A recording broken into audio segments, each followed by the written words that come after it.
Hello everyone, मैं doctor Navneeta Bhatia एक बार फिर से आप सभी का स्वागत करती हूँ अपने YouTube channel the simplified Hindi में। अपनी पिछली वीडियो में मैंने आपको कक्षा 9वीं का अध्याय सांवले सपनों की याद की व्याख्या बताई थी। आज मैं उसी पाठ से संबंधित प्रश्न उत्तर आपके सामने लेकर आई हूँ और मेरी कोशिश रहेगी कि मैं इन प्रश्नों के उत्तर जो हैं वो आपको बहुत ही सरल शब्दों में समझा सकूं। तो आइए शुरू करते हैं प्रश्नोत्तर। पहला प्रश्न है, किस घटना ने सलीम अली के जीवन की दिशा को बदल दिया और उन्हें पक्षी प्रेमी बना दिया? प्रश्न क्या पूछा गया है कि ऐसी कौन सी घटना थी जिसने सलीम अली के जीवन को पूरी तरह से बदल दिया और उन्हें पक्षी प्रेमी बना दिया? उत्तर क्या है? एक बार बचपन में सलीम अली की एयरगन से एक गोरैया घायल होकर गिर पड़ी। इस घटना ने सलीम अली के जीवन की दिशा को बदल दिया। वे गोरैया की देखभाल, सुरक्षा और खोजबीन में जुट गए।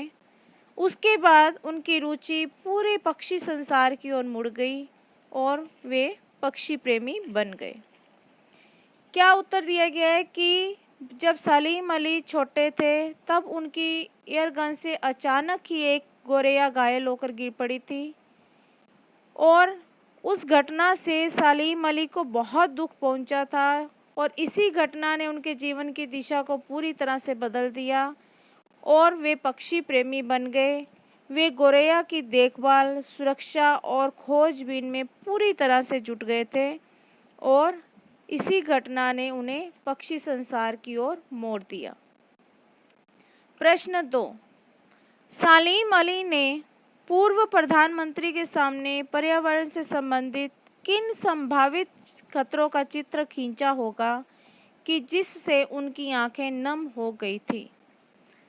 अपने पाठ में मैंने आपको बताया था कि सलीम अली ने पूर्व प्रधानमंत्री चौधरी चरण सिंह के सामने साइलेंट वैली से संबंधित खतरे के बारे में बताया था, उसकी चर्चा की थी। तो यही प्रश्न पूछा गया है कि उन्होंने कौन से संभावित खतरों का चित्र उनके सामने प्रस्तुत किया कि जो चौधरी चरण सिंह थे उनकी आंखें नम हो गई थी। उत्तर क्या है? सलीम अली तत्कालीन प्रधानमंत्री चौधरी चरण सिंह के पास केरल की साइलेंट वैली को रेगिस्तानी हवा के झोंकों से बचाने का अनुरोध लेकर गए।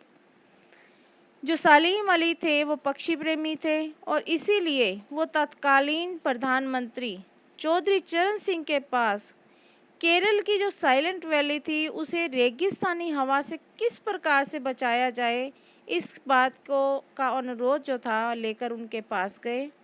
उन्होंने प्रकृति और पर्यावरण को प्रदूषित होने से बचाने, पक्षियों की रक्षा, वनों की अंधाधुंध कटाई आदि की बातें उठाई होंगी। क्या उत्तर दिया गया कि चौधरी चरण सिंह के पास जब वो पहुंचे तो उन्होंने उनके सामने प्रकृति और पर्यावरण को किस प्रकार से प्रदूषित होने से बचाया जाए, पक्षियों की रक्षा किस प्रकार की जाए और वनों की जो अंधाधुंध कटाई हो रही है उसे कैसे रोका जाए, ऐसी ही बातें उठाई होंगी। सलीम अली की ऐसी निस्वार्थ बातें और पर्यावरण की चिंता जानकर चौधरी साहब की आंखें नम हो गई होंगी। जब चौधरी साहब ने सलीम अली के मुंह से पर्यावरण से संबंधित और पक्षियों से संबंधित बातें सुनी होगी, उनकी चेहरे पर चिंता के भाव देखे होंगे, तो ये सब देखकर चौधरी साहब की आंखें जो थी वो नम हो गई होंगी। प्रश्न 3, लॉरेंस की पत्नी फ्रीडा ने ऐसा क्यों कहा होगा कि मेरी छत पर बैठने वाली गोरैया लॉरेंस के बारे में ढेर सारी बातें जानती है? लॉरेंस की पत्नी से जब किसी ने कहा कि आप लॉरेंस के बारे में बताएं तो उन्होंने ये उत्तर दिया था कि मेरी छत पर बैठने वाली गोरैया लॉरेंस के बारे में मेरे से अधिक जानती है। तो यही पूछा गया है कि उन्होंने ऐसा क्यों कहा होगा। उत्तर क्या है? सलीम अली की तरह लॉरेंस भी प्रकृति और पक्षी प्रेमी थे। वे अपने आसपास की पर्यावरण संबंधित गतिविधियों को जानने तथा पक्षियों के बारे में जानकारी एकत्र करने में समय बिताया करते थे। जिस प्रकार सालीम अली पूरा समय पक्षियों के बारे में जानने में लगे रहते थे, पक्षी प्रेमी थे, उसी प्रकार जो लॉरेंस थे वो भी पक्षी प्रेमी थे। उन्हें भी प्रकृति से बहुत प्रेम था और वे अब उनके आसपास जो भी प्रकृति से संबंधित, पर्यावरण से संबंधित गतिविधियां होती थी और पक्षियों के बारे में अधिक से अधिक जानकारी प्राप्त करने में ही वो भी अपना समय बिताया करते थे। वे अपनी छत पर बैठने वाली गोरैया के साथ अपनी पत्नी से अधिक समय बिताते थे। उनकी छत पर एक नीले कंठ वाली गोरैया बैठती थी, जिसके साथ वो अपना बहुत अधिक समय व्यतीत करते थे। यही कारण था कि फ्रीडा ने कहा होगा कि मेरी छत पर बैठने वाली गोरैया लॉरेंस के बारे में ढेर सारी बातें जानती है। उत्तर दिया गया है कि शायद यही कारण था कि फ्रीडा ने कहा होगा कि मेरी छत पर जो गोरैया बैठती है वो लॉरेंस के बारे में मेरे से ज़्यादा अधिक बातें जानती है। क्योंकि लॉरेंस जो थे वो अपना अधिक समय अपनी पत्नी की बजाय उस गोरैया के साथ ही व्यतीत करते थे। प्रश्न 4, आशय स्पष्ट कीजिए। इसमें 3 भाग दिए गए हैं और तीनों भागों की मैं अलग अलग व्याख्या आपको बताऊंगी। सबसे पहले मैं प्रथम भाग ले रही हूँ। वो लॉरेंस की तरह नैसर्गिक जिंदगी का प्रतिरूप बन गए थे। ये पंक्ति जो है वो आपके पाठ में दी गई है। आपने इसमें इसका आशय स्पष्ट करना है, यानी कि इसमें क्या कहा गया है ये आपने बताना है। उत्तर क्या है? प्रस्तुत पंक्ति में सलीम अली के प्रकृति प्रेम के विषय में बताया गया है। जिस प्रकार अंग्रेजी के प्रसिद्ध उपन्यासकार D.H. लॉरेंस का प्रकृति से गहरा लगाव था और उनका मानना था कि हमें प्रकृति की ओर लौटना चाहिए, ठीक उसी प्रकार सलीम अली भी प्रकृति से गहरा लगाव रखते थे। क्या कहा गया उत्तर में कि सलीम अली जिस प्रकार प्रकृति से बहुत प्रेम करते थे और पक्षियों से बहुत गहरा लगाव रखते थे, कहते कि उसी प्रकार अंग्रेजी के जो प्रसिद्ध उपन्यासकार D.H. लॉरेंस थे वो भी प्रकृति से बहुत गहरा लगाव रखते थे और उनका यह मानना था कि हमें प्रकृति की ओर लौटना चाहिए, यानी कि हमें प्रकृति के बारे में सोचना चाहिए, उसकी परवाह करनी चाहिए, उसको कैसे सुरक्षित रखना है इस बारे में सोचना चाहिए। उन्होंने प्रकृति संबंधी अनेक नए रास्तों को खोजा। यही कारण है कि वह लॉरेंस की तरह स्वाभाविक जीवन का प्रतिरूप बन गए, यानी कि जिस प्रकार लॉरेंस प्रकृति से प्रेम करते थे और उसी के बारे में सोचते रहते थे, उसी प्रकार जो सलीम अली थे वो भी प्रकृति से प्रेम करते हुए पक्षियों के बारे में और पर्यावरण के बारे में ही हमेशा सोचते रहते थे, उनके लिए चिंतित रहते थे। नंबर 2, कोई अपने जिस्म की हरारत और दिल की धड़कन देकर भी उसे लौटाना चाहे तो वह पक्षी अपने सपनों के गीत दोबारा कैसे गा सकेगा? क्या प्रश्न पूछा गया आपसे, किसका आपने आशय स्पष्ट करना है कि जब कोई पक्षी इस संसार को छोड़कर चला जाता है, अर्थात उसकी मृत्यु हो जाती है और उसको प्रेम करने वाले जो हैं, अगर वो अपने जिस्म की हरारत उसको दे दें, दिल की धड़कन उसको दे दें और ये चाहे कि जो पक्षी है वो वापस लौट आए, अर्थात वो जिंदा हो जाए, तो कहते हैं कि क्या वो पक्षी जिंदा हो पाएगा? क्या वो अपने सपनों के गीत दोबारा गा सकेगा? उत्तर क्या है? प्रस्तुत पंक्ति का आशय है कि जिस तरह कोई वन पक्षी अपना अंतिम गीत गाकर मर जाता है और प्रकृति में विलीन हो जाता है, विलीन होना यानी कि प्रकृति में समा जाना, उसे शरीर की गर्मी और हृदय की धड़कन देकर भी जीवित नहीं किया जा सकता, उसी तरह सलीम अली भी अपने जीवन के लंबे सफ़र के बाद अपने सभी सपनों को छोड़कर इस संसार से विदा हो गए हैं। कहते हैं कि जिस प्रकार जब कोई वन पक्षी यानी कि वन में रहने वाला पक्षी जो है वो अपना अंतिम गीत गाता है और उसकी मृत्यु हो जाती है और वो पूरी तरह से प्रकृति में समा जाता है, तब अगर हम उसे कोई भी शरीर की गर्मी दे दे, अपने दिल की धड़कन दे दे और उसे जिंदा करना चाहे तो भी उसे जिंदा नहीं किया जा सकता। कहता है कि उसी तरह सलीम अली भी अपने जीवन के लंबे सफ़र के बाद अपने सभी सपनों को छोड़कर इस संसार से विदा हो गए हैं, यानी कि वो भी इस संसार से चले गए हैं, अर्थात उनकी मृत्यु हो गई है। उन्हें किसी भी तरह से दोबारा जीवित करना असंभव है, यानी कि अगर हम कुछ भी अपने शरीर की चाहे गर्मी दे दे, चाहे दिल की धड़कन देकर उनको जिंदा करना चाहे तो भी हम उन्हें जिंदा नहीं कर सकते हैं। नंबर 3, सलीम अली प्रकृति की दुनिया में एक टापू बनने की बजाय अथाह सागर बनकर उभरे थे। उत्तर क्या है? प्रस्तुत पंक्ति का आशय है कि सलीम अली ने अपने भ्रमणशील स्वभाव के कारण, भ्रमणशील स्वभाव क्या होता है कि एक जगह से दूसरी जगह पर घूमते रहना, एक जगह पर टिक कर नहीं बैठना बल्कि यहाँ से वहाँ घूमते ही रहना। भ्रमणशील स्वभाव के कारण प्रकृति और प्राणी जगत को बहुत ही बारीकी से जाना और समझा था। कहते कि इस पंक्ति का क्या आशय है, क्या कहना चाहते हैं इसमें कि सलीम अली एक भ्रमणशील स्वभाव के व्यक्ति थे और इसी कारण उन्होंने प्रकृति को और प्राणी जगत को यानी कि प्राणियों के संसार को, पक्षियों के संसार को बहुत ही बारीकी से समझा था और उसके बारे में सारी जानकारी हासिल की थी। उनका अनुभव एक टापू की भांति सीमित और दिखावा न बनकर समुद्र के समान गहराई को लिए हुए था, यानी कि जिस प्रकार एक टापू जो होता है वो स्थिर रहता है, वो यहाँ से वहाँ नहीं जा सकता बल्कि एक ही जगह पर खड़ा रहता है।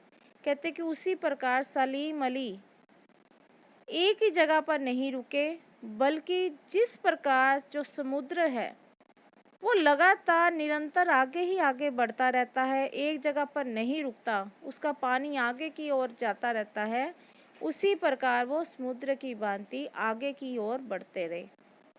यानी कि उन्होंने ये नहीं किया कि अगर एक जगह से उन्हें जानकारी हासिल हो गई तो वो वहीं पर रुक जाए, बल्कि वो और अधिक जानकारी हासिल करने के लिए एक जगह से दूसरी जगह घूमते ही रहे। प्रश्न 5, इस पाठ के आधार पर लेखक की भाषा शैली की 4 विशेषताएं बताएं। इसमें आपने लेखक की भाषा शैली की 4 विशेषताएं बतानी हैं।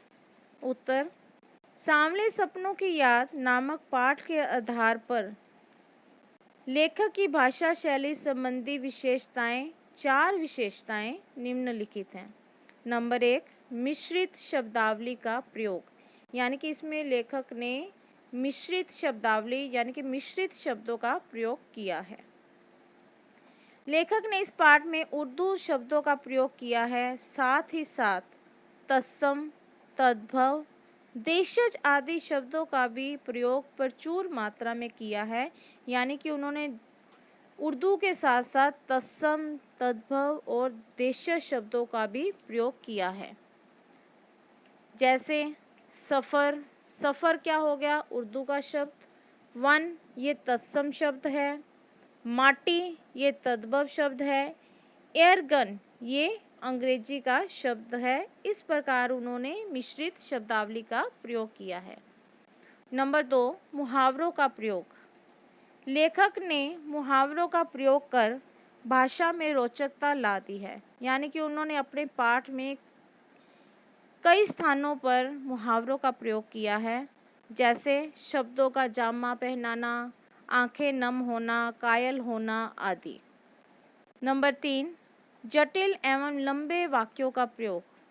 उन्होंने कई कई स्थान पर जटिल यानी कि मुश्किल और लंबे वाक्यों का प्रयोग भी किया है। लेखक ने इस पाठ में जगह जगह लंबे तथा जटिल वाक्यों का प्रयोग किया है, जैसे यह उनकी भूल है, आदमी की नज़र से देखने को उत्सुक रहते हैं। ऐसे ऐसे मुश्किल शब्दों का मुश्किल वाक्यों का प्रयोग भी उन्होंने किया है। नंबर 4, भावानुकूल भाषा। लेखक ने जगह जगह भावों के अनुकूल भाषा का प्रयोग किया है, जैसे जटिल प्राणियों के लिए साली मली एक पहेली बने रहेंगे। नंबर 2, मेरी आंखें नम हैं, साली मली तुम लौटोगे ना। यानी कि पाठ के अंत में जब लेखक कहते हैं कि हे साली मली, मेरी आंखें नम हैं, मेरी आंखें आज भी भरी हुई हैं, तुम क्या लौटकर वापस आओगे ना। इस प्रकार के वाक्यों का, इस प्रकार की भाषा का प्रयोग भी लेखक ने अपने पाठ में किया है। प्रश्न 6, इस पाठ में लेखक ने सलीम अली के व्यक्तित्व का जो चित्र खींचा है उसे अपने शब्दों में बताएं। इस प्रश्न को हम दूसरे रूप में भी ले सकते हैं कि सलीम अली का चरित्र चित्रण भी करें। उत्तर, सलीम अली जाने माने पक्षी विज्ञानी थे, यानी कि पक्षियों के विज्ञानी थे। उन्हें पक्षियों के बारे में जानने के अलावा प्रकृति और पर्यावरण की भी चिंता रहती थी। कहते कि वो ना सिर्फ पक्षियों की जानकारी हासिल करते थे, बल्कि वो प्रकृति और पर्यावरण के लिए भी चिंतित रहते थे। वे अपने कंधों पर सैलानियों सा बोझ लटकाए, गले में दूरबीन टांगे पक्षियों की खोज में दूर दराज के क्षेत्रों में निकल जाया करते थे। जिस प्रकार जो सैलानी होते हैं वो अपने कंधों पर हमेशा बोझ लटकाए रहते हैं, उसी प्रकार वो अपने कंधों पर बोझ लटकाए रहते थे। गले में उनके हमेशा दूरबीन रहती थी, जिससे वो पक्षियों को देख सकते थे। पक्षियों की खोज में दूर दराज यानी कि बहुत बहुत दूर चले जाते थे और वहाँ पे पक्षियों की खोज करते थे। पक्षियों की खोज में दुर्गम स्थानों पर घंटों बैठे रहना उनकी आदत थी। दुर्गम स्थान यानी कि मुश्किल स्थानों पर भी वो घंटों बैठे रहते थे और पक्षियों की खोज करते रहते थे। वे पर्यावरण के प्रति भी चिंतित थे। पर्यावरण की चिंता को लेकर वे एक बार तत्कालीन प्रधानमंत्री चौधरी चरण सिंह से भी मुलाकात कर चुके थे। वे प्रकृति की दुनिया में अथाह सागर बनकर उभरे थे। कहते हैं कि पर्यावरण को लेकर उनको इतनी चिंता रहती थी कि इसके लिए वो एक बार तत्कालीन प्रधानमंत्री चौधरी चरण सिंह के पास भी गए थे और उन्होंने अपनी चिंता उनके आगे व्यक्त की थी। इस प्रकार वो प्रकृति की दुनिया में एक सागर की भांति उभरे थे। प्रश्न 7, सांवले सपनों की याद शीर्षक की सार्थकता पर टिप्पणी लिखिए। यानी कि इसका जो शीर्षक है सांवले सपनों की याद, पाठ जो है उसका जो शीर्षक है, क्या वो सार्थक है? अगर है तो वो कितना सार्थक है? उत्तर, प्रत्येक रचना का अपना एक शीर्षक होता है और वह शीर्षक उसकी कथा वस्तु के केंद्रीय भाव पर निर्भर होता है। यानी कि हर एक रचना जो लिखी जाती है उसका अपना एक शीर्षक होता है। बिना शीर्षक के रचना लिखना असंभव कार्य है और जो शीर्षक होता है वो उसकी कथा वस्तु का केंद्रीय भाव क्या है, यानी कि उसमें क्या कहा गया है, क्या बताया गया है, इस बात पर निर्भर होता है। उसी को लेकर जो शीर्षक है वो लिखा जाता है। इस संस्मरण में लेखक ने प्रसिद्ध पक्षी विज्ञानी सलीम अली के व्यक्तित्व और मुख्यतः उनके पक्षी प्रेम का वर्णन किया है। इस पाठ में सलीम अली जो थे उनके बारे में लेखक ने उनके बारे में बताया है, उनके व्यक्तित्व का वर्णन किया है और ख़ास तौर पर उनके पक्षी प्रेम का वर्णन किया है। सलीम अली का सपना था पक्षियों के बारे में अधिक जानकारी प्राप्त करना, जिसे वे आजीवन सच करने में लगे रहे और इसे साकार किया यानी कि उसे सच भी किया। कहते हैं कि सलीम अली का एक ही सपना था कि वो पक्षियों के बारे में जितनी जानकारी हासिल कर सकते हैं उतनी जानकारी हासिल करें और इसी कार्य में वह सारा जीवन लगे रहे, आजीवन यानी कि पूरा जीवन वो इसी काम में लगे रहे और उन्होंने अपने इस सपने को साकार भी किया यानी कि सच भी किया। इस तरह इसका शीर्षक पूरी तरह से सार्थक है। उनकी दुखद स्मृति अब धुंधले सपने के समान लगती है।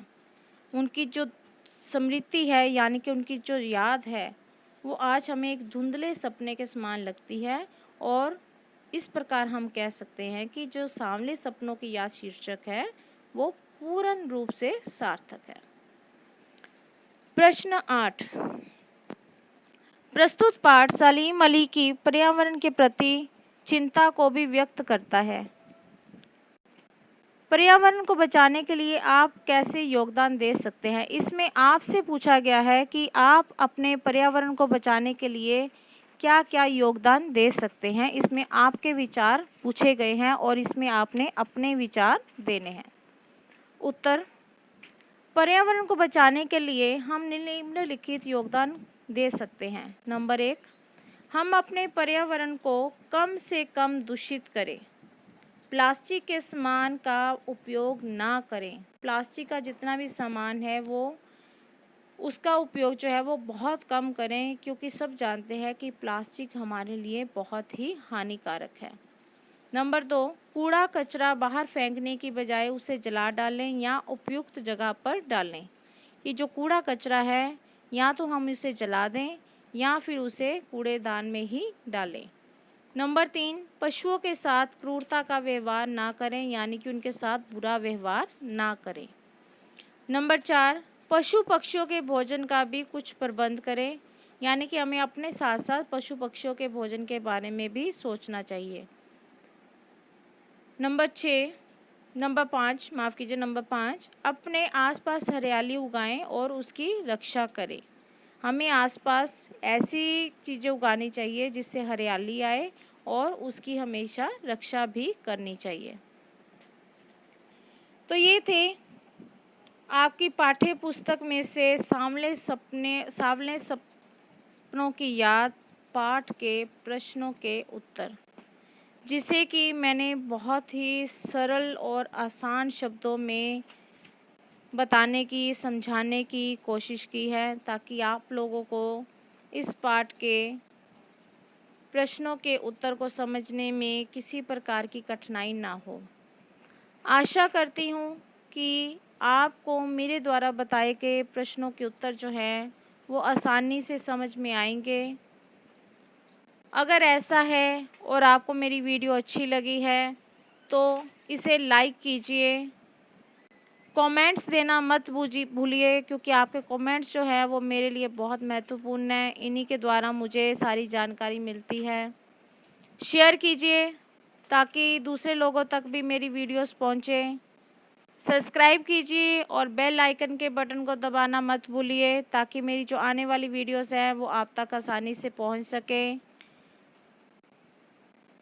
इस पाठ से संबंधित जो व्याख्या थी उसका लिंक आपको डिस्क्रिप्शन बॉक्स में मिल जाएगा। एक नई वीडियो लेकर एक बार फिर से आपके सामने आऊँगी। तब तक के लिए